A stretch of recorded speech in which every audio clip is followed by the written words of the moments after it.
Harlequin Special Releases and HarlequinAudio present Long Tall Texans, Rey, previously published as A Man of Means by Diana Palmer, performed by Todd McLaren. Dear listener, I can't believe that it has been so many years since my first Long Tall Texan book, Calhoun, debuted. The series was suggested by my former editor, Tara Gavin, who asked if I might like to set stories in a fictional town of my own design. Would I? And the rest is history.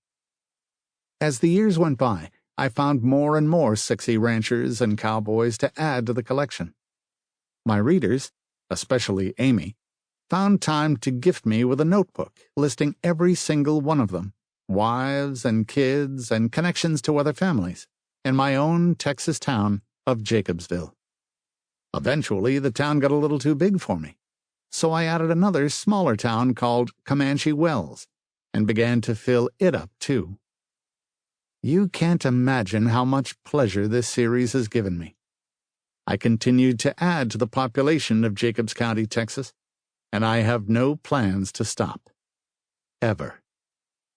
I hope all of you enjoy listening to the Long Tall Texans as much as I enjoy writing them. Thank you all for your kindness and loyalty and friendship. I am your biggest fan. Love, Diana Palmer. Rey. Chapter 1. Meredith Johns glanced around her worriedly at the out-of-control Halloween party-goers in their colorful costumes. Meredith was wearing an outfit left over from college days.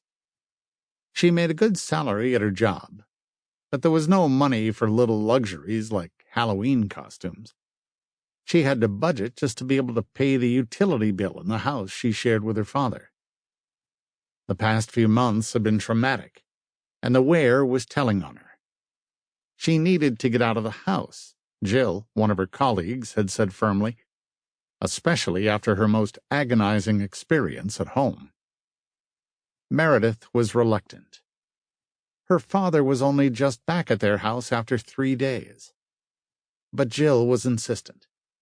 So she'd put on the only costume she had, a bad choice in many ways, and walked the 3 blocks to her friend's downtown apartment. She grimaced at her surroundings. What an idiot she'd been to come to this wild party. But it really had been a tumultuous week for Meredith, and she'd wanted to get her mind off her troubles. Her father's violent behavior at the house they shared was unnerving.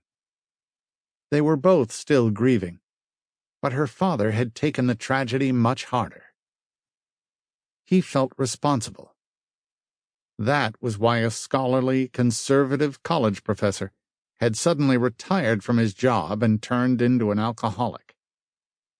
Meredith had tried everything she could think of to get him into treatment, but he refused to go on his own accord, and the treatment facilities, which would have taken him, wouldn't unless he went voluntarily. Only a violent episode that had landed him in jail had temporarily spared her of this saddening experience. But he was out 3 days later, and he had a new bottle of whiskey. She still had to go home after the party. He'd warned her not to be late. Not that she ever was. Her gray eyes were sad as she sipped her soft drink. She had no head for alcohol, and she was as out of place here as a cup of tea. Not only that, her costume was drawing unwanted attention from the men. So was her long blonde hair. It had been a bad costume choice, but it was the only thing she had to wear on the spur of the moment. Going to a Halloween party in her street clothes would have made her stand out too. She moved away from a slightly tipsy colleague who wanted to show her around Jill's bedroom, and unobtrusively put her glass on a table. She found Jill, pleaded a headache, thanked her for a good time, and headed out the front door as fast as she could. Once Sample complete. Ready to continue?